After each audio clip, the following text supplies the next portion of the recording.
Good evening, I'm Charlie McCardle. Our top story tonight, and brain tumours are the biggest cancer killer of children and adults under 40. But in Jersey, some patients say they're not getting the help they need. They claim there's a lack of support for those living with a brain tumour, especially since the specialist cancer nurse who once helped them wasn't replaced when they resigned a few years ago. Our communities reporter Chris Craddock has been hearing from those that have been affected.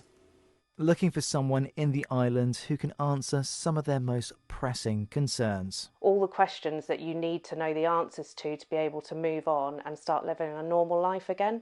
We don't have anyone here who can do that, and it's just not good enough. There's just such a lack of care, and it's not just me who's going through that. You know, I've been away from my business for almost a year now, and it's been difficult. It's enough stress as it is for me, my wife, my children.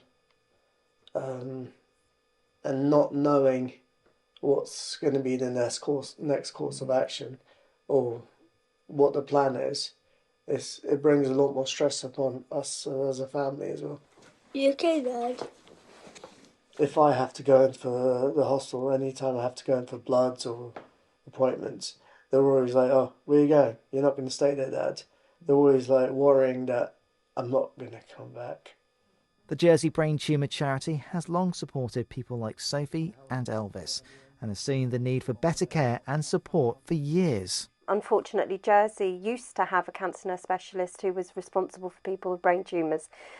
She resigned about 4 years ago, Must be about that, yeah. and since then there hasn't been anyone in place.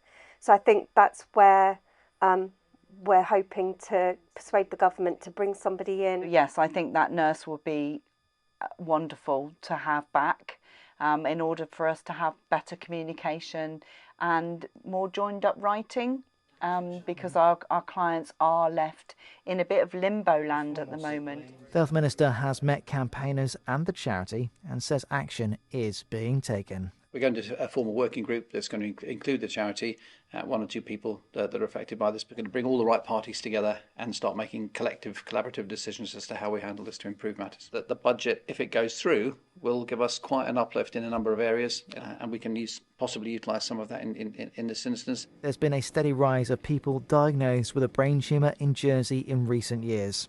Campaigners want more support for them. I'm hoping by us speaking out is going to help them to improve the system a little bit more on reliability and continuity of regular processes. We also need to have, make sure we've got guidelines so that, the silly things like driving and stuff, so that, even like you go to DVS and DVS don't know what to tell you. So it's like we need all of those sort of things so that we're not worrying about how we get back to normal.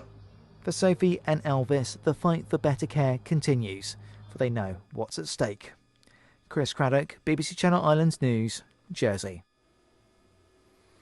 Now, from the next pint at the